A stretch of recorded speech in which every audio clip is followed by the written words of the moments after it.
வணக்கம். நமக்கு எவ்வளோ செல்வங்கள் இருந்தாலும் இது தாங்க முக்கியம். எது? வாங்க பார்க்கலாம். அதிகாரம் கல்வி. கேடில் விழிச்செல்வம் கல்வி ஒருவருக்கு மாடல்ல மற்றையவை.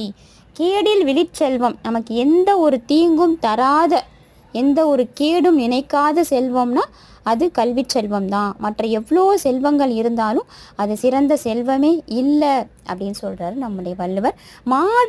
மாடல்லனா மாடுனா செல்வம், மாடு அல்ல அப்படின்னா செல்வம் அல்ல. மற்ற செல்வங்கள் எல்லாம் செல்வமே அல்ல. கல்வி செல்வம் மட்டுமே நமக்கு சிறந்த செல்வம். எந்த ஒரு தீங்கும் எந்த ஒரு கேடும் நினைக்காத செல்வமே கல்வி செல்வம். அப்படிப்பட்ட செல்வத்தை நாம் பெற்றே ஆகணும் அப்படின்னு சொல்கிறாங்க நம்முடைய வள்ளுவர். திருக்குறளை நாமும் கற்போம், நம்முடைய சந்ததியினருக்கும் பொருளுடன் கற்பிப்போம். பிடிச்சிருந்துச்சுன்னா உங்கள் ஃப்ரெண்ட்ஸ் அண்ட் ஃபேமிலிக்கு ஷேர் பண்ணுங்கள், சப்ஸ்கிரைப் பண்ணுங்கள். Thank you friends.